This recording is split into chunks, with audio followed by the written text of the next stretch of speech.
Hello, Assalamu alaikum and welcome to my channel. Thanks for playing my video. Today we will learn 5 repeat preposition and my first repeat preposition is appoint to. Repeat preposition to অর্থাৎ নিয়োগ দেয়া, appoint to নিয়োগ দেয়া, and my sentence is he has been appointed to this company. He has been appointed to this company. He has been appointed to this company. অর্থাৎ এই কোম্পানিতে তাকে নিয়োগ দেওয়া হয়েছে, এই কোম্পানিতে তাকে নিয়োগ দেওয়া হয়েছে. He has been appointed to this company. অর্থাৎ এই কোম্পানিতে তাকে নিয়োগ দেওয়া হয়েছে.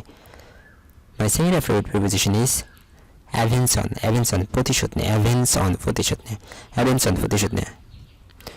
And my sentence is I avenged on him for his misbehavior. অর্থাৎ আমি তার খারাপ ব্যবহারের জন্য বা মিসবিহেভিয়ারের জন্য আমি তার উপর প্রতিশোধ নিলাম, আমি তার উপর তার মিসবিহেভিয়ারের জন্য প্রতিশোধ নিলাম. My third favorite preposition is atone for প্রায়শ্চিত্ত করা. And my sentence is a sinner has to atone for his sin. অর্থাৎ সিনারকে তার পাপের জন্য, অর্থাৎ পাপীকে তার পাপের জন্য প্রায়শ্চিত্ত করতে হয়, A sinner has to atone for his sin. পাপীকে তার পাপের জন্য প্রায়শ্চিত্ত করায়.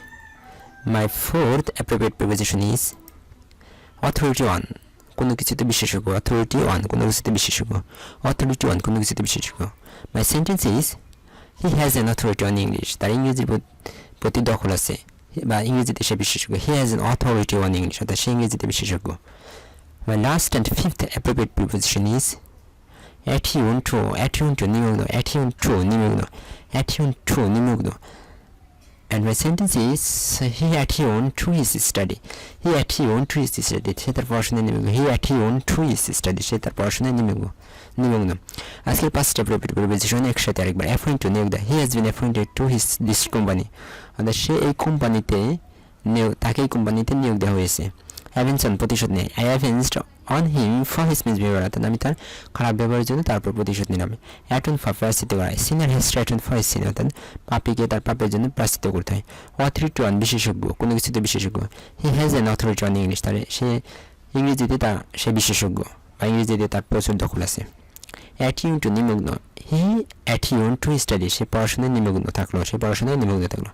That's all about 5 favorite preposition for the remaining. Thanks for watching my full video. Thank you.